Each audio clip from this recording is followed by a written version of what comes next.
Franken. Thank you, Mr. Chairman. Attorney General Sessions, welcome back. The last time we spoke, I asked you about Russian interference in the 2016 presidential election. There is now absolutely no question that the Russians meddled in the election in order to undermine confidence in American democracy, to damage the campaign of Hillary Clinton, and to boost Donald Trump. Our intelligence agencies have confirmed this. We also know that there were many contacts and communications between Russian operatives and Trump campaign officials and associates. Now, in order to make sure that this kind of attack never happens again, we need to understand what happened and whether anyone inside the Trump campaign assisted the Russian effort. During your confirmation hearing, I asked you, and I quote, if there is any evidence that anyone affiliated with the Trump campaign communicated with the Russian government in the course of this campaign, what will you do? That was a simple, straightforward question. What will you do? The implication was, will you recuse yourself?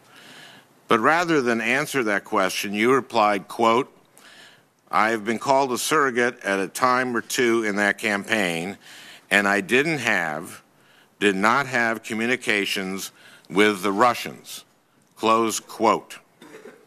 That was on January 10th. On February 8th, you were confirmed, and on March 1st, the Washington Post published a story that you met with Sergei Kislyak, the Russian ambassador, twice during the campaign, once in July on the 18th and once on September 8th.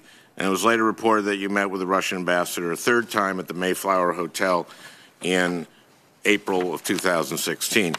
Confronted with these reports, you subtly changed your story. Your answer under oath before this committee was that you, quote, did not have communications with the Russians, period. But on the morning that the story broke, you said, quote, I have not met with any Russians at any time to discuss any political campaign. On Twitter, you said, quote, I never met with any Russian officials to discuss issues of the campaign. So, confronted with the truth, you started to qualify your answer. Later, in a letter you sent to this committee to clarify your testimony and to disclose 2 of your 3 meetings, you wrote, quote, I do not recall any discussions with the Russian ambassador or any other representative of the Russian government regarding the political campaign on these occasions or any other occasions.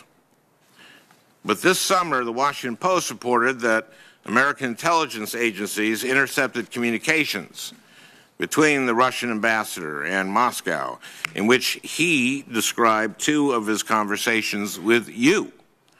The April meeting at the Mayflower Hotel and the July meeting at the Republican National Convention. Citing both former and current U.S. officials, the intercepts reportedly indicate that you had, quote, substantive, unquote, discussions on policy matters important to Moscow.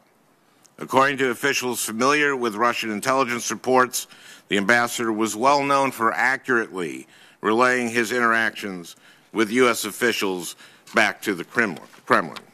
Attorney General Sessions, in response to this report, the Justice Department declined to comment on the veracity of the intelligence intercepts, but DOJ did assert that you did, quote, not discuss interference in the election, which is also how you describe your communications to the Senate Intelligence Committee. So again, the goalpost has been moved.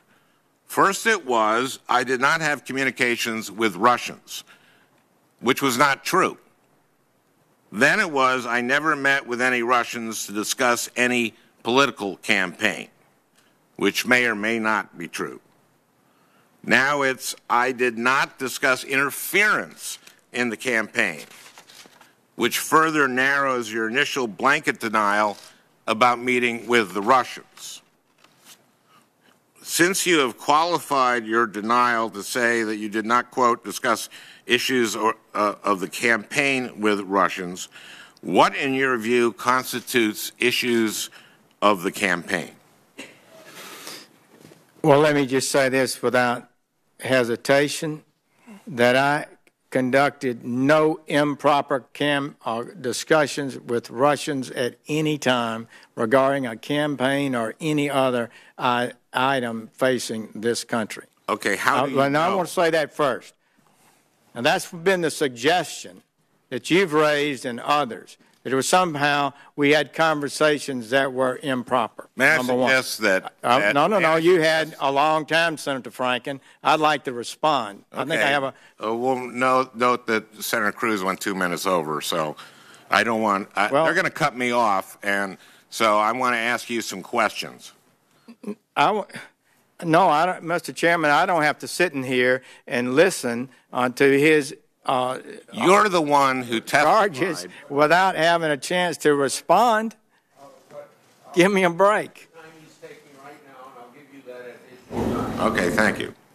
Go ahead. Take whatever It was not a simple question, Senator Franken. I'm sorry? It was not a simple question.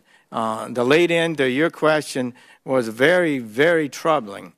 And I answered to you in a way that I felt was responsive to what you raised in your question. Let me read it to you. You said, CNN has just published a story, meaning that day, Exactly. while we were in the hearing, that none of us had heard about. Keep reading. And I'm telling you this about this news story that's just been published. I'm not expecting you to know whether or not it's true, but CNN just published a story alleging that the intelligence community, that's of the United States of America, provided documents to the president-elect last week that included information that, quote, Russian operatives claimed to have compromising personal and financial information about Mr. Trump. You went on to say these documents also allegedly say, quote, there was a continuing exchange of information during the campaign between Trump's surrogates and intermediaries for the Russian government.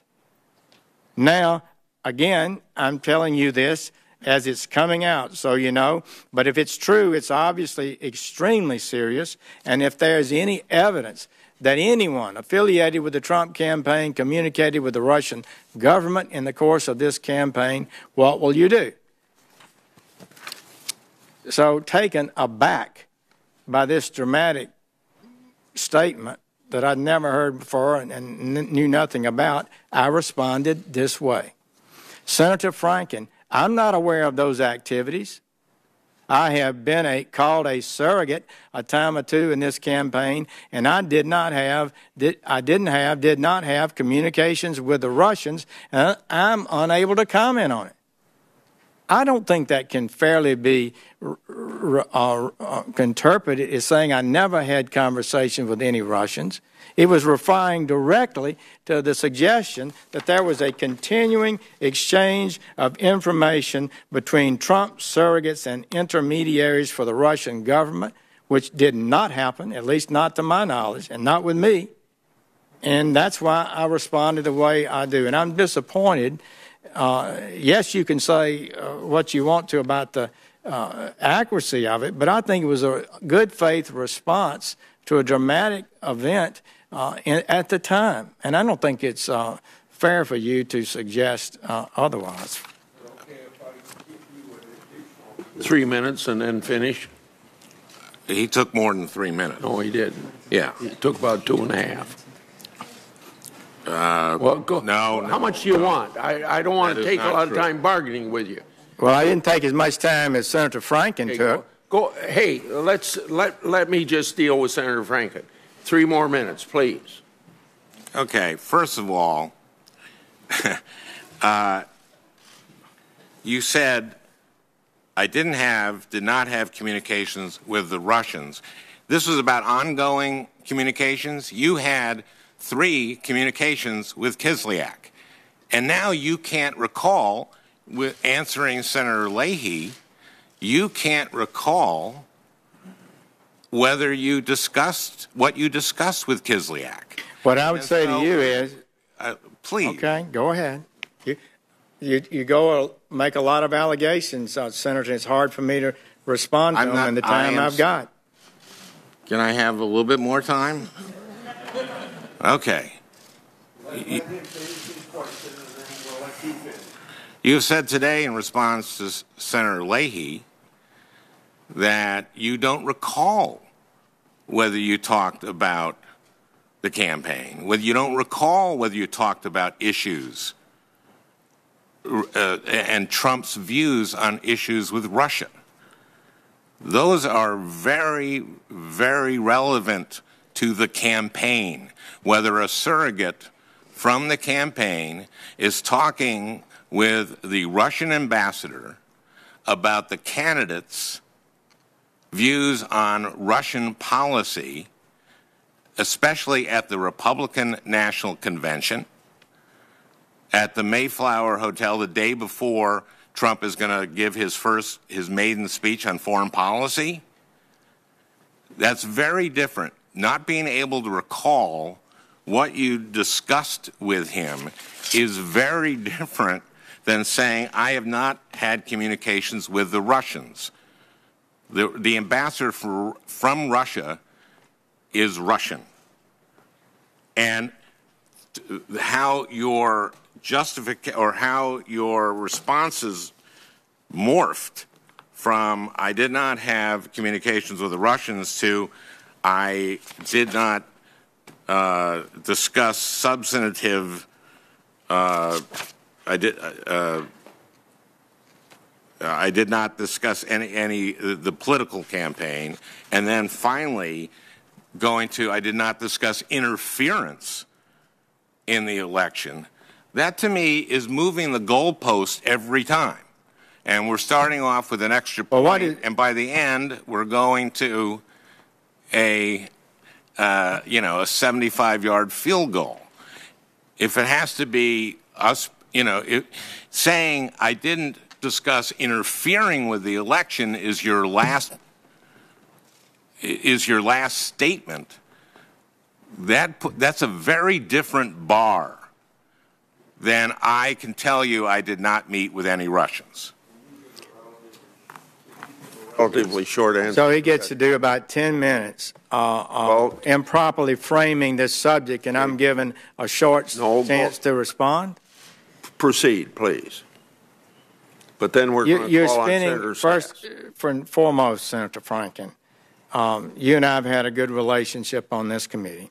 I would tell my colleagues, I think most of you know, I've committed myself to a high level of public service, to reach the highest standards of ethics and decency in my service, to be honest about things that I say.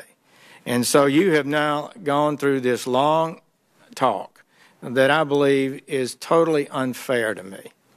It all arose from this question.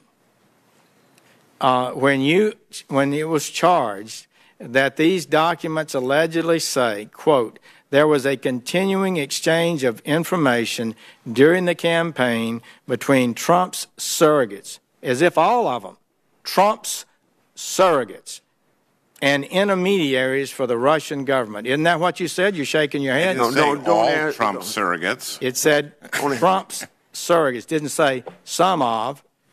It said his surrogates. And I felt a need to respond. And I responded on the spot. We've been 6 hours in the hearing, the end of the day, and I said, I'm not aware of those activities. And I wasn't, and am not. I don't believe they occurred. And I said, I have been called a surrogate a time or two in that campaign, and I did not have communications with the Russians. I'm unable to comment on it. I was talking about it as a surrogate in the campaign. I didn't have a continuing series, a continuing exchange of information. So now everything else, so now you take that to say if I ever met with a Russian, I've not been candid with the committee, and I reject that. Senator Sass.